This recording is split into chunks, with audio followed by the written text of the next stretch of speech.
and welcome to Nola Cooks. My name is Wonola. If you are new here, you're very welcome to my channel. Please hit that subscribe button and put on the bell notification for more recipes every week.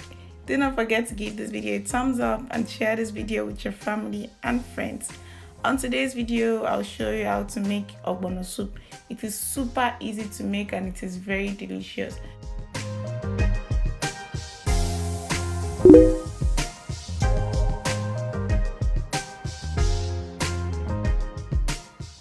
I'm using cow skin, also known as pomo, for this recipe. I'm also using beef and grilled fish.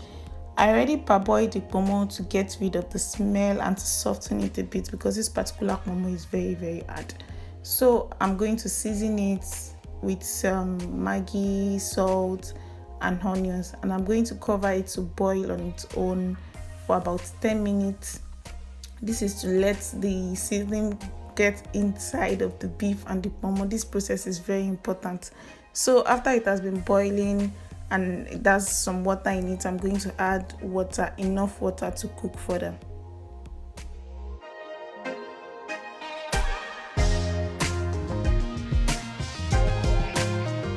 While the beef is boiling, let me show you the other ingredients you'll be needing for this recipe.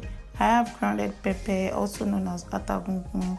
I have grounded ogbono. I grounded it myself and added some crayfish to it while grinding. I have palm oil, grounded crayfish, and I also have dry leaves. I'm using ugu leaves and bitter leaves because I love this combination. I love bitter leaf a lot and I love ugu leaves. So I'm using both for this recipe. Ugu leaves on the right and the bitter leaves by the left. I also have Titus fish. I seasoned it with Maggi and salt and grilled it in the oven. The beef has been boiling for about 20 minutes and I'm going to add some grounded pepper and crayfish to it and cook further while I prepare my ogbono.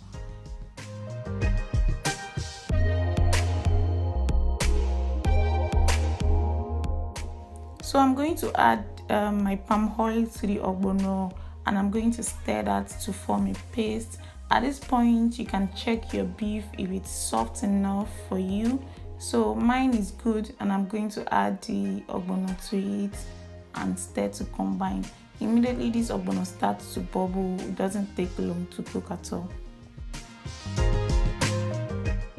I washed my leaves and I'll be adding it to the soup, and I'll also be adding the fish to the soup, and I'll let it simmer for about 5 to 10 minutes, and that's it. The ogbono soup is ready. You can have this soup with any swallow of your choice: amala, eba, semo, pounded yam. I think my favorite is eba or pounded yam. What's your favorite? Let me know in the comment section below. Thank you for watching this video. Don't forget to subscribe if you haven't. Give this video a thumbs up and share this video with your family, friends, or anyone who might be needing this recipe. See you in my next video. Bye.